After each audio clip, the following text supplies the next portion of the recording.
Are you dreaming of getting away with your partner where you can rest, play, and learn more about your relationship?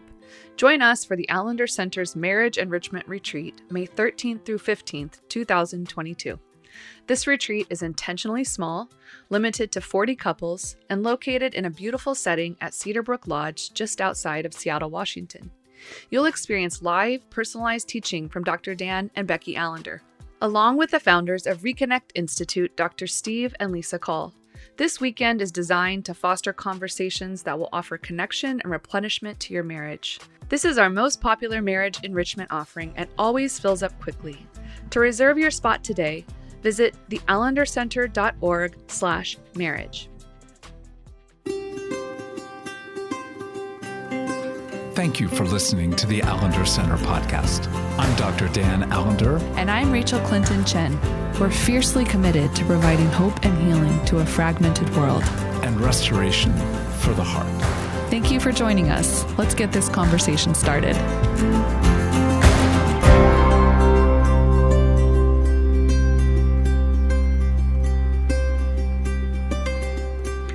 Rachael, I'm going to start with an obvious demarcation between the two of us. I'm old, and you may not be young, but you're way younger. And what we're going to address today is the reality that we're all called to deal with our aging parents. And my parents are no longer on the earth, but I had the privilege of caring for them prior to their death.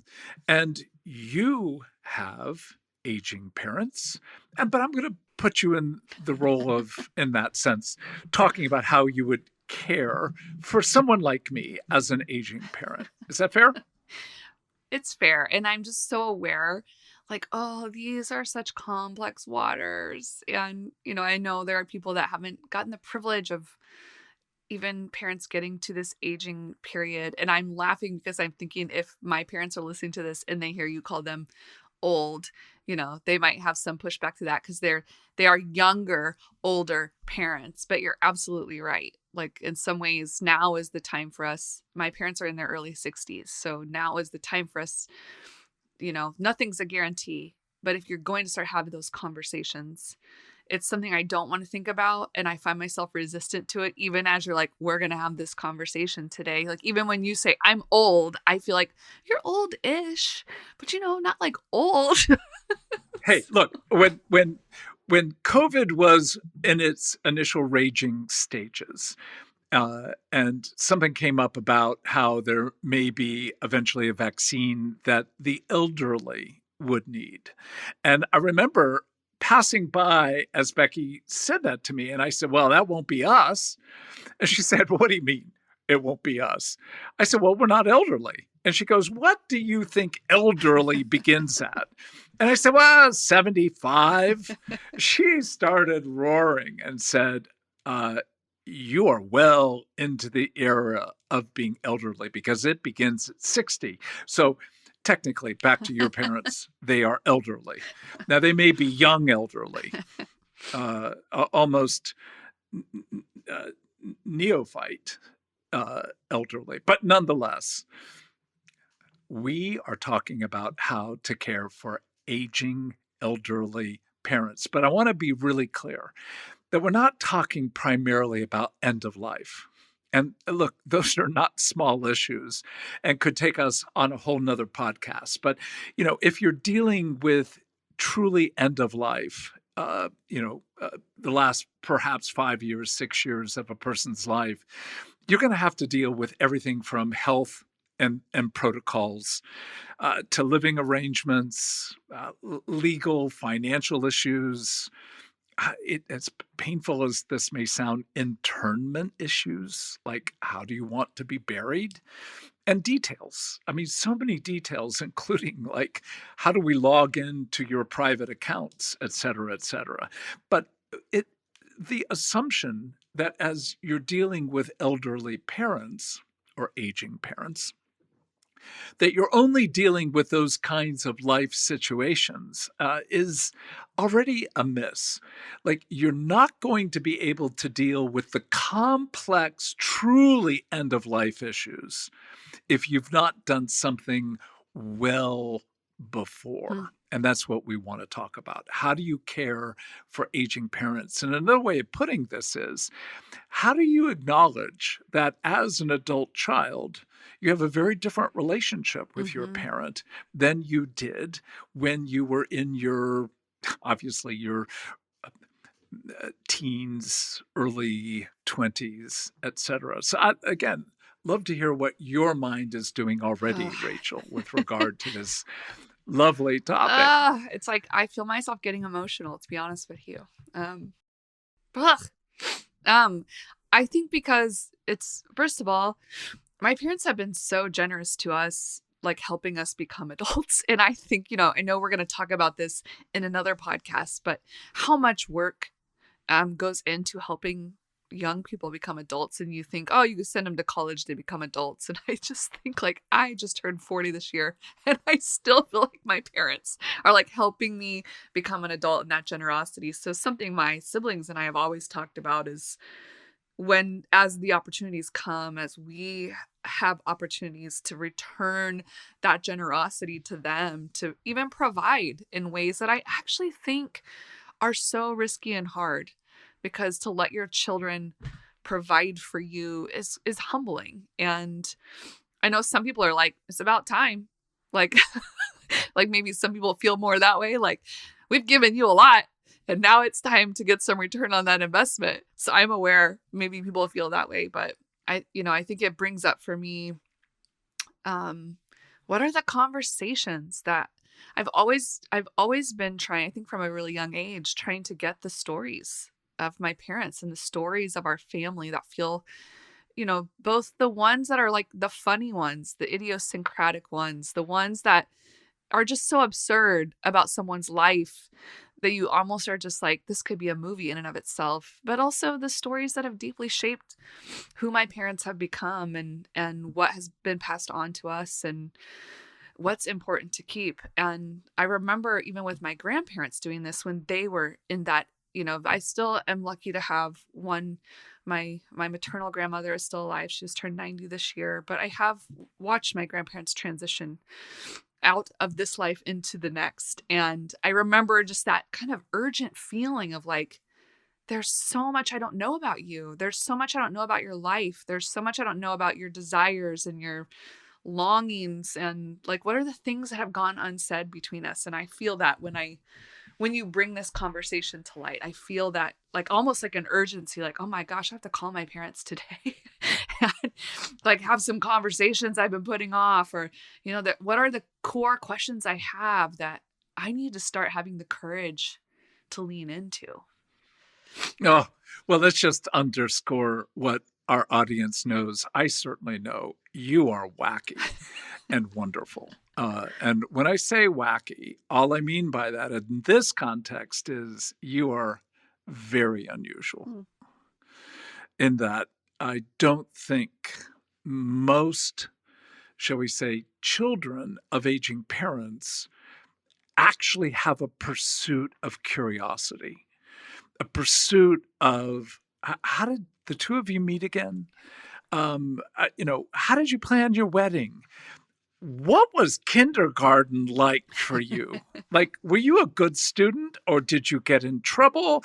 And you already know, come on, like, if you've at all studied your parents, you kind of know at least a little bit. But what you don't know are the stories they hold that at some deep level, they may be ambivalent to tell you, but really at the core, they are so desirous Yeah. to have someone in their family ask questions that may be awkward or odd or initially difficult, yet there is that, oh, that longing in the human heart for a parent to be known.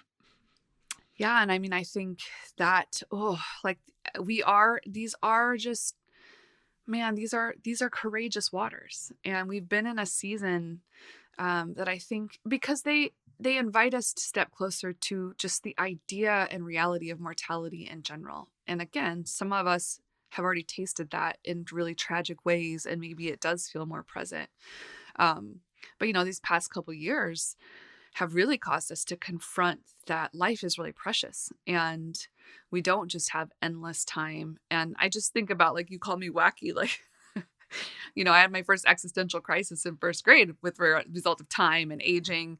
And I remember even 15 years ago when I moved to Seattle, and it was my first time living so far away from home. I actually started counting, like, okay, if my parents lived to be this age, and I saw them 3 times a year, how many more times will I see them?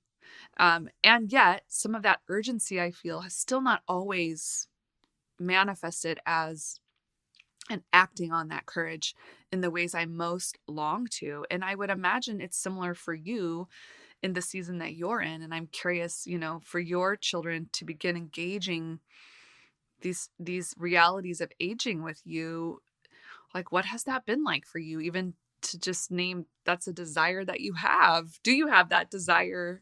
How do we do this? Mm.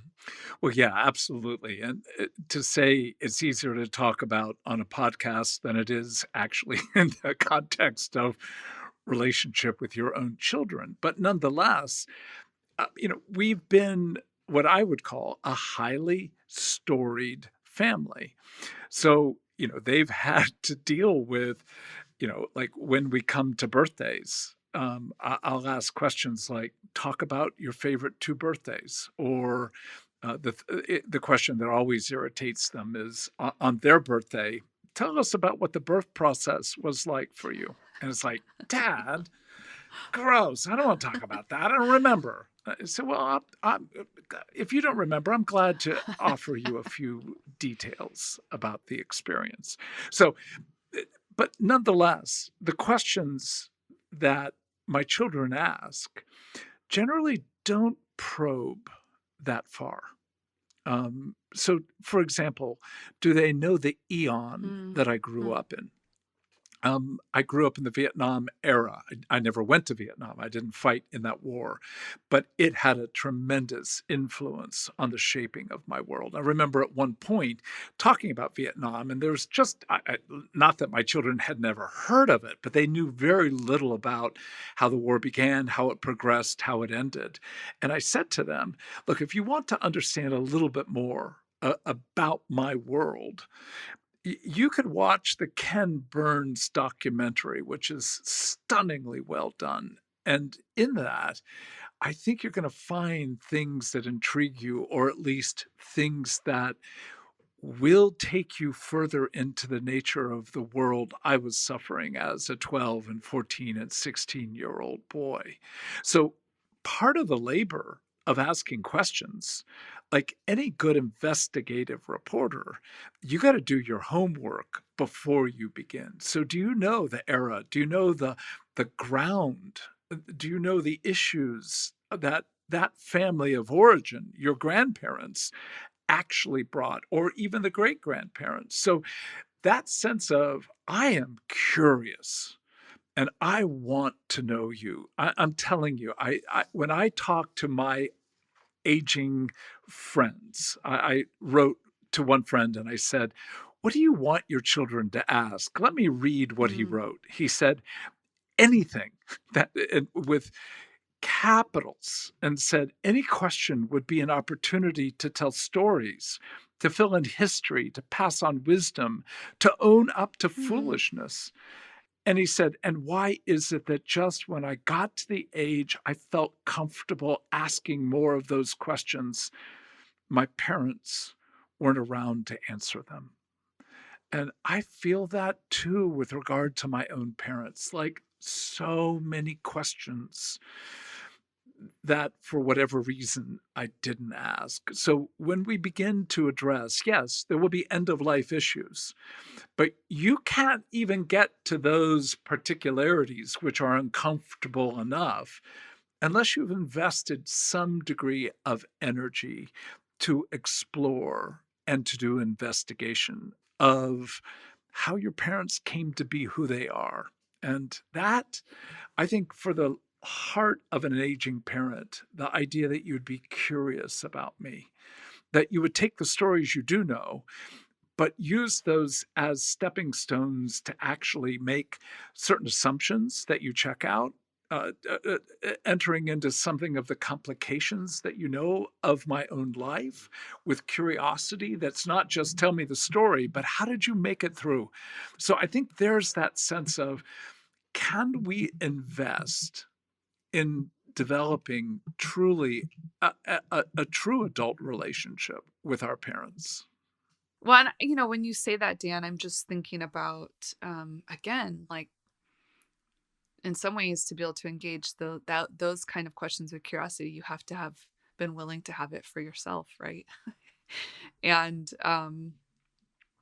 these conversations can also be so wrought because we have to get into, when you think about caring for aging parents, caring for this particular season of life, it's that acknowledgement of someone's humanity, that they still have desires and dreams and disappointments that they've experienced and also that they know they've been a part of. And you have so much life that's unfolded. There's so much debris in some ways that can be there that has to be tended to. And yet, um, it's so worth it. Mhm. Well, and, I think it's so unfortunate, but it's also a good beginning point to say bucket lists. Um, what are your desires before you pass from this life? And I think bucket list dreams and desires are at least a beginning point. And unfortunately, I think most people have a kind of, well, always wanted to go to Rome, or, I wanted to jump out of a plane with a parachute, crazy as that is. Nonetheless, it bucket lists are at least a decent cultural grounding.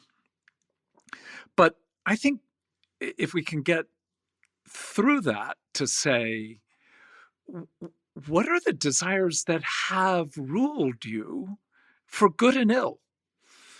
What are the dreams that have driven you for good or ill? And how are they playing out now? So we don't just all of a sudden, at the age of retirement, whatever that might be, sort of now start new dreams. But they've been there for long seasons. So we're right back to how are the dreams and desires of your life? How have they been cultivated? Who planted them? How have they been cultivated? How have they shaped you? Again, back to this category of broken and beautiful. How have they actually increased your brokenness? How have they increased your beauty? And even to be able to use with an aging parent, there are things about you that are stunning and beautiful. And there are things that, as your child, I know are somewhat broken. Is that a possible Hmm. conversation that you can have with a parent? And if the answer is, oh, good God, no, then the question is, how come? I mean, even as you ask that, I think, what would you say or speak to those who have every desire to have those conversations, but have found time and time and time again, it either doesn't go well or it's actually not, it feels like an impossibility. Mhm. Well, I had that experience certainly with my father, and I can tell you the date, March 3rd, 1991, the day that my father told me that he had lung cancer and had anywhere from 9 months to a year to live.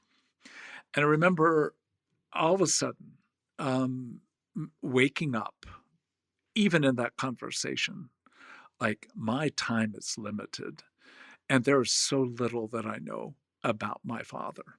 And I made, as best as I can use the word, I made a vow that I was not going to let this man pass from the earth without me asking some very hard questions. And I've said in other contexts that my father was a monosyllabic Hmm. man. a yes, a no, a maybe, a shrug of the shoulders. But literally, a full sentence or two, very rare. Paragraphs, almost unheard of. And so I told my dad that he was not going to pass from this earth without me asking questions like, how did you first meet my mother? Where and how did you decide that you wanted to date her, et Mhm. cetera, et cetera. And again, we didn't have the benefit of Zoom, but I could tell you at the other end of the phone was a blank look that was full of quiet rage. And he said, well, I don't know. I don't know. Uh, uh, yeah. And then made it clear he was going to hang up. And I said, I'm going to call you every day until the day you die. And I'm going to have questions for you. And whether you answer them or not, that's your problem, not mine. But I'm going to ask. And I think because of the weight of his mortality for him and for me, it began the process of opening the door. And I will say very loud and clear, it was not easy ever. But after a few months, I think my father realized this dude's serious and he's not going to relent. And I mean, there were times where the phone call was 30 seconds, where I'd ask a question and he'd say, well, I don't know. I don't have time. I don't feel well. And he'd hang up on me. Oh. And because he was in chemotherapy, Mhm. because he was dealing with cancer, I didn't push him. But when he did feel better and he was on a little longer, I would go back to those questions. And I can tell you, it is some of the richest, best moments I ever shared with my father. And I knew a lot more about him in his passing than I knew in the proverbial 35 some years Mm. prior to that. So, yes, there's a cost, especially with a parent who's reluctant, who's not normally open to addressing anything but the facts, and nothing but the facts. But I think, again, this is why I keep coming back to this word curiosity. There is something in every human heart that longs to be known, even if we're terrified and have good reasons for that terror. But we need to have something of that heartfelt, you're not going to pass without me knowing more about who you are and who I am as a result of being in Mhm. relationship with you. Well, and another category that comes to mind in this realm is the longing and desire for blessing. And I'm guessing that goes mutual both ways. Mm. Blessing and gratitude, even in our failures, even in our, and again, I'm aware I'm having this conversation.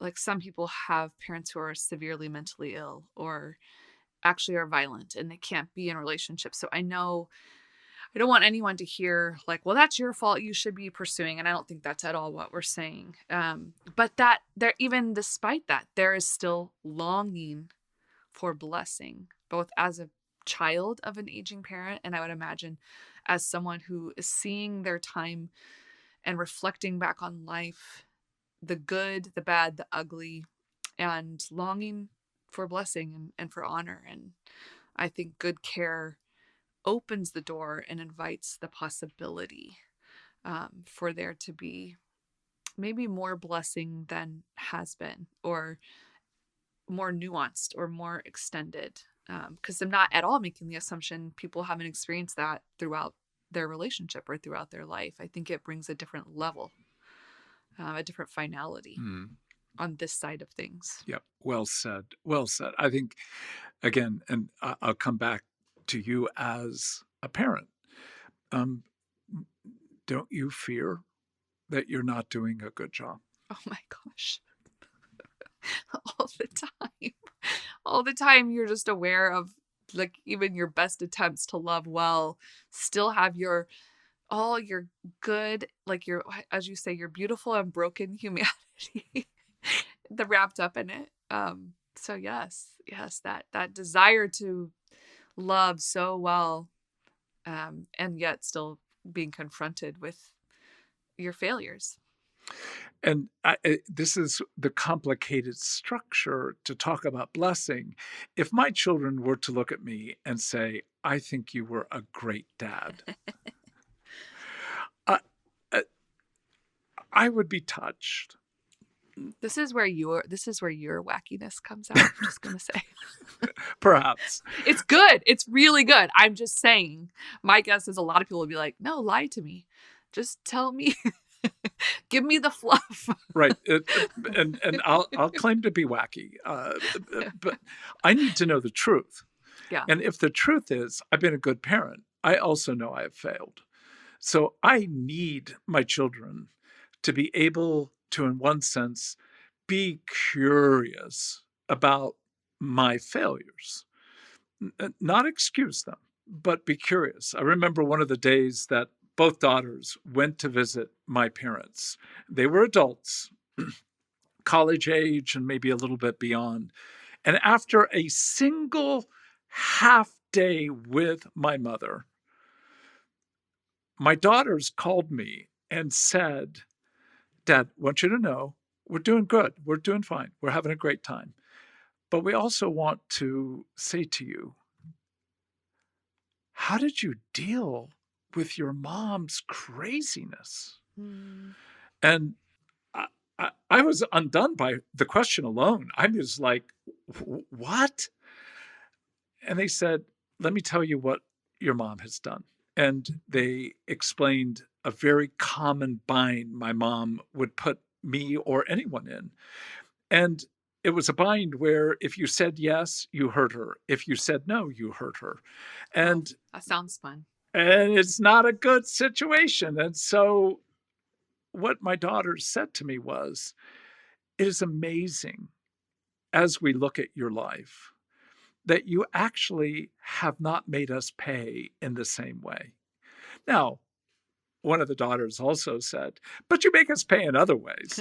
And and in that odd but compelling blessing, honoring that in so many ways, my own structure of failure has a history. I'm still responsible. And in certain ways, I've done well giving my daughters, my son, something of a life that's different. And yet, in all my efforts to create a good world, I still have failed them. And that's the capacity for a true blessing when you can name brokenness and beauty together, especially the context and the trajectory of where it is that you know a parent wants to go. But I think that's hard work to think about. You will not get to that kind of blessing unless you've got a relationship where you can begin to tell something of the truth out of their story. Where, as you hear about the wars that your parents have gone through, personally, interpersonally, physically, in all domains, and to be able to say with deep appreciation, you've been harmed, and I have a better understanding of why it might be that you handle stress, conflict, heartache in this way. Mm. Those are conversations that if you can't have, then you have to ask the question why. Is that parent so defensive? Is that parent so fragmented?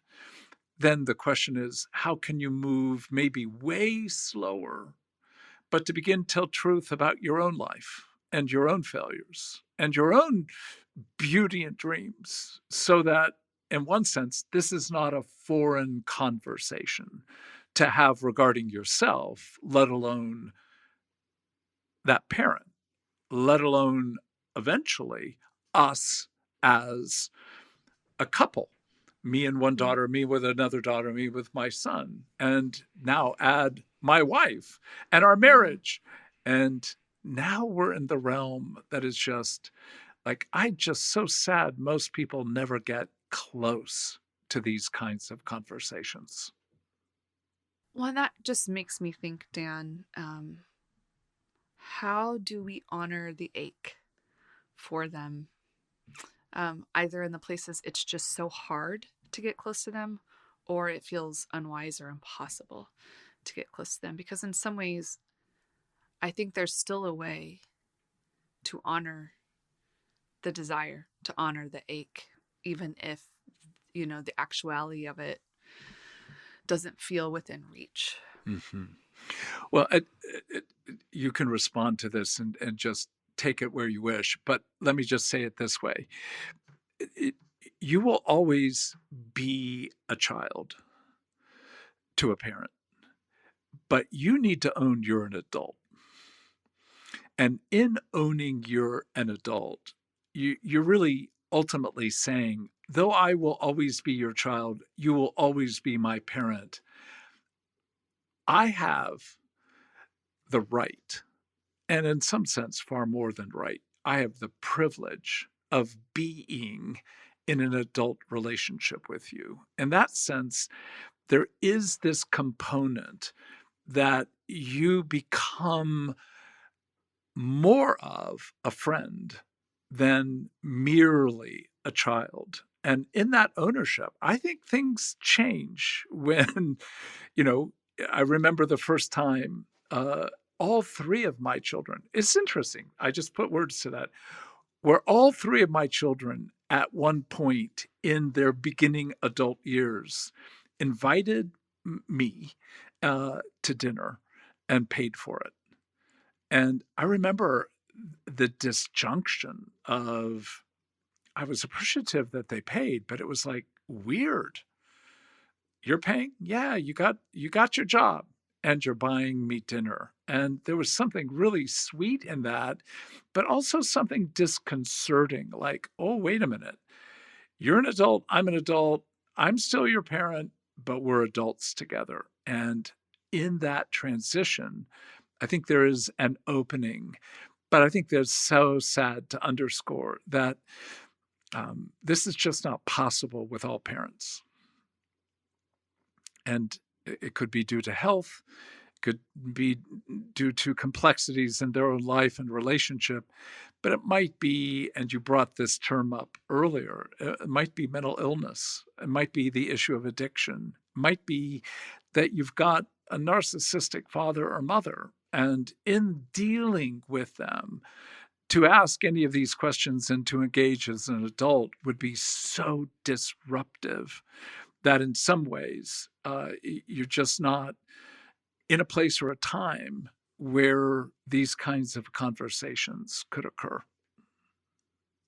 Yeah, it makes me think if this is a category that feels really true to you in some ways that probably feel agonizing, I do think it's important to honor that longing, to honor that ache, and to pray and to see what doors might open. And sometimes they may not open with that actual parent, but maybe a close friend of that parent or an aunt or an uncle who hold stories, who can offer words of blessing and insight that, again, will maybe not meet that longing and fullness, but will honor that there is more for you in this season of significant transition. And I think I would just say to those who never got the opportunity to have these conversations, to also honor your longing, and to let your heart be open to ways even it might shift and change how you interact with those around you.